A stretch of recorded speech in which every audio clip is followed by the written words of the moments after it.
देखो, पोटेंशियोमीटर, अब हम एक ऐसा एपरेटस के बारे में पढ़ने जा रहे हैं जिसकी मदद से आप किन्हीं भी दो सेलों के इलेक्ट्रोमोटिव फोर्सेस की तुलना कर सकते हो। यानी कि अगर आपको दो सेल दिए हों और दोनों का इलेक्ट्रोमोटिव फोर्स का अगर आपको कंपेयरिंग करना है, वो कर सकते हैं हम इस एपरेटस की मदद से।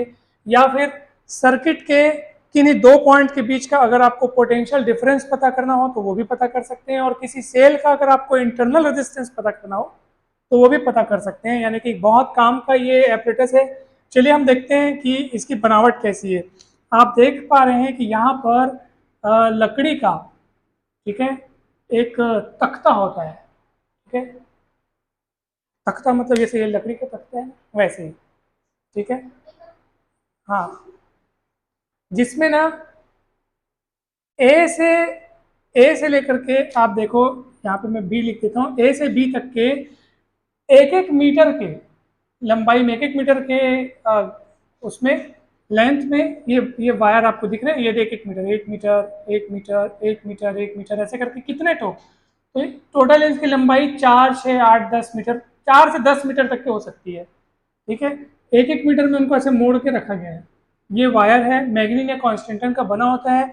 और सामने में एक स्केल रखा है 1 मीटर लंबा, जिससे आपको ये स्पष्ट हो सके कि हाँ ये 1 मीटर हो गया, फिर 1 मीटर, फिर 1 मीटर, फिर 1 मीटर करके ये स्क्रू के द्वारा यहाँ पे वायर लगा हुआ है। अब इसकी मदद से सर्किट कैसे तैयार किया जाता है वो देखो आप। यही पूरा जो फॉर्मेट आपको दिख रहा है, यही प्रारूप आपको ये यहाँ पे दिख रहा है। देखो, दिख रहा है क्या? ये देखो, ये देखो वायर, वो आपको यहाँ पे पॉइंट ए इधर से दिख रहा होगा। ठीक है, अब सुनो, इसमें हम दो प्रकार के सर्किट्स के बारे में देखेंगे। एक है प्राइमरी सर्किट, ये वाले इधर वाले हिस्से को प्राइमरी सर्किट बोलते हैं, और इस तरफ वाले हिस्से को क्या बोलते हैं? Secondary circuit. अब देखो प्राइमरी सर्किट में कौन कौन है। एक तो यहाँ पे बैटरी है, एक रियोस्टेट है। रियोस्टेट मतलब कि करंट कंट्रोलर, यानी करंट को कंट्रोल कर सकते हैं इस रेजिस्टेंस को वेरी करके। देखो रेजिस्टेंस के ऊपर में ऐसे लिखा है, इसका मतलब क्या है कि इस रेजिस्टेंस की वैल्यू बदल सकने लायक है। करंट को कंट्रोल कर सकते हैं इसकी मदद से। इसको हिंदी में बोलते हैं धारा नियंत्रक। ठीक है, रियोस्टेट। और एक की यहाँ पे लगा देते हैं। ये पूरा क्या कहलाता है? Primary circuit. ध्यान दीजिए, ये प्राइमरी सर्किट कहलाता है। और सेकेंडरी सर्किट में कौन कौन है देखो, तार के यानी वायर के पॉइंट ए से एक सेल कनेक्ट करके, मान लो इसका नाम मैं लिख देता हूँ ई, और उसको गैल्वेनोमीटर से जोड़ करके उसके दूसरे सिरे को जॉकी से जोड़ते हैं और वहां पे तार पे रखते हैं। जॉकी का काम वही है। जॉकी का काम क्या है? सरका करके बैलेंस पॉइंट खोजना। ठीक है, तो ये हिस्सा क्या कहलाता है? Secondary circuit. ये हिस्सा क्या कहलाता है? Primary circuit. इसी फोटो का सिंपल फॉर्म ये है। ठीक है, जिसमें आपको ना ये जो ए दिख रहा है आपको, ठीक है, और इतना लंबा तार दिख रहा है ना, ये इसी को एक लाइन में बनाया गया है, आप देख लो। ठीक है, और ए और यहाँ पे किसी पॉइंट को मैं बी बोल देता हूँ, उसके बीच में ये जो चीजें जुड़ी हुई हैं ये आपको ऊपर जुड़ी हुई दिख रही है। दिख रहा है? पूरा आप तुलना करके देखो ना, ए और बी के बीच में ये पूरा हिस्सा जिसको हमने प्राइमरी सर्किट नाम दिया वो आपको ऊपर दिख रहा है, ये पूरा प्राइमरी सर्किट हो गया। और दूसरे हिस्से में क्या दिख रहा है? एक सेल गैल्वेनोमीटर दिख रहा है, ये आप देख लो, सेल गैल्वेनोमीटर, और उसका हिस्सा मतलब उसका जो दूसरा सिरा है वो जॉकी से जुड़ा हुआ है, तार ए बी में कनेक्ट है। कंपेयर कर पा रहे हो? यही फोटो है, यही इसका सिंपलेस्ट, ये वाला इसका सिंपलेस्ट फॉर्म है, यानी कि इक्विवेलेंट करके मैं लिखा हूँ। ठीक है, अब सुनो मेरी बात। मान लो ये जो तार ए बी है, मान लो उसकी लेंथ है एल। लेंथ कितनी है? एल। और उसके जो दोनों सिरे हैं, दोनों किनारे हैं, मान लो उनके बीच का पोटेंशियल डिफरेंस कितना है? वी है। और उसमें हम करंट फ्लो करवा रहे हैं आई। तो क्या होता है ओम के नियम से बताओ, वी इक्वल क्या होता है? I R. पता है वी इक्वल क्या होता है? I R. अब बताओ मेरे को, ये आर जो रेजिस्टेंस है, आर जो रेजिस्टेंस है उसकी वैल्यू आपको पता है ये होती है R equal to rho L by A. हम लोग यूज किए हैं ओम्स लॉ के बाद, जब हम लोग रेजिस्टिविटी की डेफिनेशन जब लिख रहे थे तब हम लोग यूज किए थे ये वाला। अब इसको यहाँ पे आप रखो तो क्या मिलेगा बताओ भला? V is equals to I into R की वैल्यू रखोगे rho L by A, rho L by A रखोगे।